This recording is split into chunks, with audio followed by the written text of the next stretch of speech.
you guys do quite a bit of engineer outreach? Oh yeah. Oh yeah. That's probably where I spend the majority of my time. They've kind of become my little home away from home. Right. Right.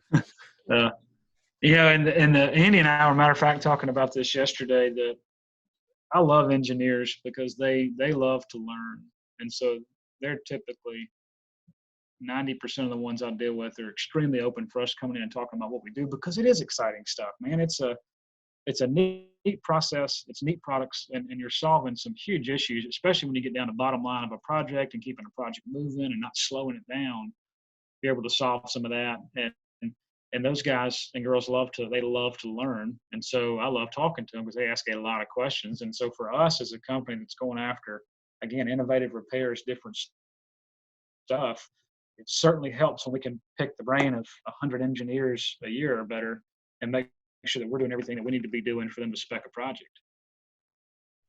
Right.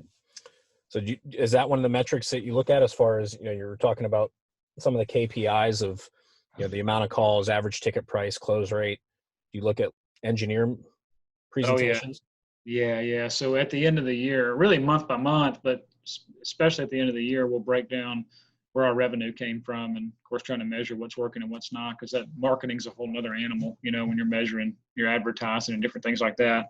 But yeah, we certainly measure the engineering piece, and those are, they're funny. We kind of look at them, and every area is different, but you have a few that you'll get projects like the day that you do the lunch and learn, like there happens to be something that's there that they need help with, which is another reason why you should never go past the door and not walk in it and tell them what you do, because you just never know. But so you have some that are right then, and then you have a lot of them that come maybe a year, 2 years down the road, right? They don't need you till they need you.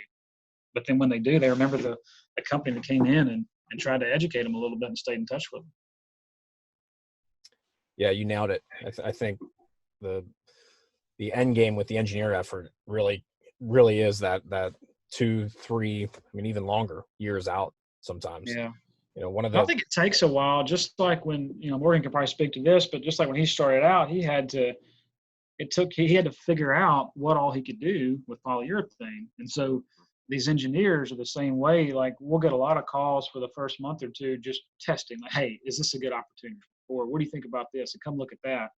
And then when you finally get a product that's, or a kind of a process that's ginning, if you will, then they then know what to call you in on, so they're not wasting your time either.